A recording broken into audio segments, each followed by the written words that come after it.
there guys, gals, and non-binary pals, GM Potter here. Welcome to my channel where I review books and bookish things. I normally upload on Thursdays and alternating Tuesdays, but as it is the month of October, we are doing the 13 spooky books of October, and today we are doing I Am Legend by Richard Matheson. So let's get into it.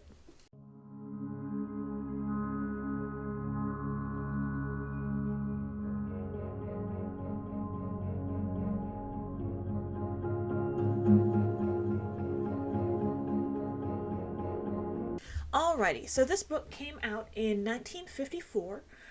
It has a straight flat 4 stars on Goodreads, which I agree with. It's a 4-star book. It's not a perfect book. There are things that I would change. The ending I don't like exactly. Like, there's a way to keep the tone of the ending without having the ending it had.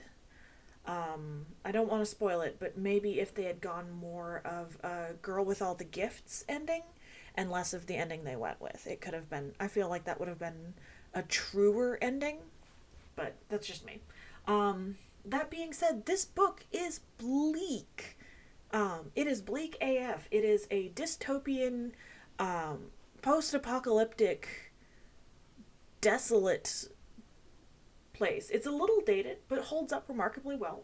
Like I said, this book came out in 1954, and it holds up surprisingly well. It takes place in the 1970s, so 20 years into the future from when it was written, in LA, and Robert Neville is the last living man on Earth. It's vampirism has infected humanity as we know it, and he's the only uninfected left. He has some sort of immunity from having previously been bitten by a bat and recovered. His life is monotonous. He refortifies his dwelling, his house. He farms garlic and refreshes the garlic that he keeps up around the house to keep himself safe. He makes spikes and he goes hunting vampires. Repeat ad nauseum. That's his life. I don't want to give anything away, but he adopts a dog, and the dog kind of gives him a reason to live, kind of, for a while, and then the dog dies. In this book, the dog does die, so if that's a trigger for you, please be aware.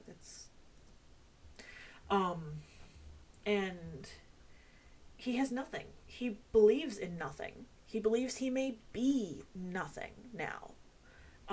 But through the death of the dog, having had the dog and having had something to give him a reason to live, in a way, years have progressed. He is researching and tries to come up with a possible cure for the vampirism to save the world, essentially.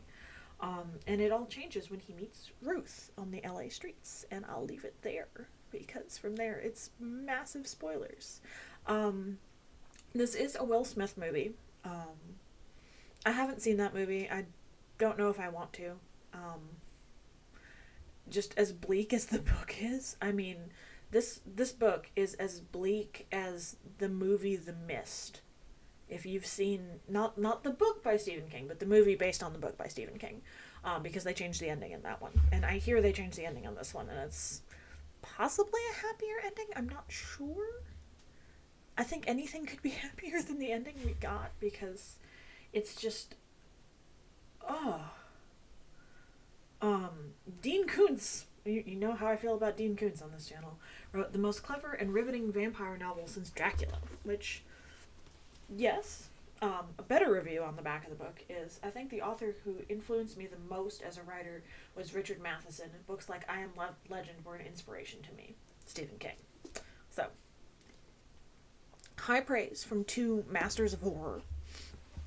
This book has themes of myth and legend, as the title suggests, humanity, isolation, desolation, alcoholism, and just what gives us purpose? What moves us? What drives us? What happens when that changes? And it's really, really good book.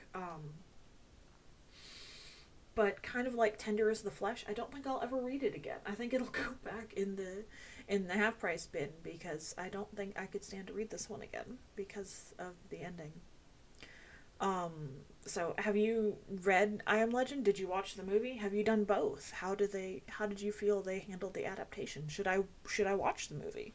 What did you think? Let me know in the comments down below. Don't forget to like, share, and subscribe, and I'll see you in the next one. Bye.